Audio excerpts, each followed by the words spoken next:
നമ്മുടെ കടയിൽ പൊറോട്ട അടിക്കലൊന്നുമില്ല കേട്ടോ. കാരണം എന്താണെന്ന് വെച്ചാൽ വൈകുന്നേരത്തെ കച്ചവടം ഇല്ലല്ലോ. പിന്നെയെന്ന് വെച്ചാൽ ഇത്രപ്പുറത്ത് പൊറോട്ടയൊന്നും കടയിൽ പോകുകയൊന്നുമില്ല. അതുകൊണ്ടിട്ട് തന്നെ ഞാൻ പുറത്തുനിന്നാണ് പൊറോട്ട വാങ്ങിക്കുന്നത്. ഒരു 4 പൊറോട്ട കടയിൽ ബാക്കി വന്നിട്ട്, ഇത് ശനിയാഴ്ചത്തെ കാര്യമുണ്ട് ഈ പറയണത്. ഞാൻ എന്ത് ചെയ്തെന്ന് പറയാം, അപ്പുറത്തോട്ടൊരു വാഴ കഷ്ണിച്ചുകൊണ്ട് വന്നിട്ട് വാഴ ഒന്ന് വാട്ടി വെച്ച്, എന്നിട്ട് എന്ത് ചെയ്യുന്നു, പൊറോട്ട അതിൻ്റെ മുകളിലേക്ക് വെച്ച് കൊടുത്തിട്ട് കുറച്ച് തേങ്ങാപ്പാൽ ഒഴിച്ച് അതേപോലെ ബീഫ് കറി ഇട്ട് കൊടുത്ത് പിന്നെ കുറച്ച് സവാള അരിഞ്ഞതിട്ട് പിന്നെ പൊറോട്ട വെച്ച് അതേപോലെ ലെയറായിട്ട് സെറ്റ് ചെയ്തെടുത്ത് നോക്കുമ്പോഴേ ഒരു 4 മുട്ട 2 പൊട്ടിപ്പോയിട്ടാണ് നമ്മൾ പുഴുങ്ങുമ്പോഴേക്കാ രാവിലെ പുഴുങ്ങണതല്ലോ. അപ്പം അത് അനിയത്തി എന്ത് ചെയ്ത് പൂച്ചക്ക് കൊണ്ടുപോയി. ബാക്കി 2 ഉണ്ട്. ഞാൻ എന്ത് ചെയ്തെന്നറിയാമോ, കിഴിപ്പൊറോട്ടയെല്ലാം ഉണ്ടാക്കാൻ വേണോ, ഒരു മുട്ടയുടെ കുറവിഞ്ഞ് വേണ്ടാലെന്നും പറഞ്ഞിട്ട് ആ മുട്ടയും വെച്ച് കൊടുത്ത് ബാക്കി വന്ന തേങ്ങാപ്പാലും കൂടി ഒഴിച്ച് എന്നിട്ട് എന്ത് ചെയ്യുന്നറിയാമോ, ചുരുട്ടി അങ്ങനെ എടുത്തിട്ട് വാഴയുടെ നാര് വെച്ചിട്ടൊന്ന് കെട്ടിയെടുത്ത്.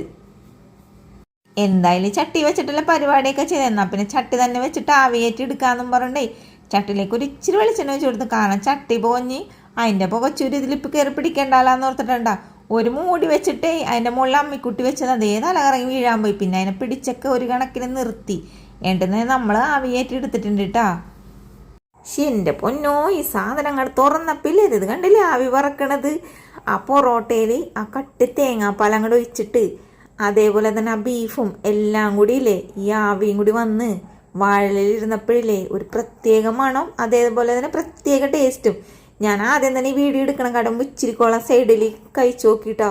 പിന്നെ എനിക്കിത് നിൽക്കാൻ പറ്റില്ല കൊതിമുട്ടിയിട്ട്. എന്നാൽ പിന്നെ നിങ്ങളെയും കൂടി ഒന്ന് കാണിച്ചു തരാമെന്ന് ഓർത്ത് അങ്ങനെയില്ലേ സത്യം പറഞ്ഞല്ലേ എന്താ ടേസ്റ്റ് എന്ന് പറയാൻ പറ്റില്ല. അതില്ലേ വീട്ടിലേക്ക് പൊറോട്ട ബാക്കി തന്നെയാണ്, അല്ലെ പൊറോട്ട ബാക്കി ഉണ്ടാ കടയിൽ നിന്ന് വാങ്ങിക്കുക എന്താന്ന് വെച്ചാൽ ചെയ്തോ, എന്നിട്ട് വേഗം ഉണ്ടാക്കിക്കോ. അടിപൊളി ടേസ്റ്റാണ്. കട്ടി തേങ്ങാപ്പാൽ ഒഴിക്കാൻ മറക്കരുത് കേട്ടോ. ബീഫായാലോ ചിക്കനായാലോ എന്തായാലും മതി എന്നാണ് എൻ്റെ അഭിപ്രായം. പിന്നെ ഒരു മുട്ട പുഴുങ്ങിയ സൈഡിൽ വെച്ചോ. വീഡിയോ ഇഷ്ടപ്പെട്ട സപ്പോർട്ട് ചെയ്യണം. താങ്ക്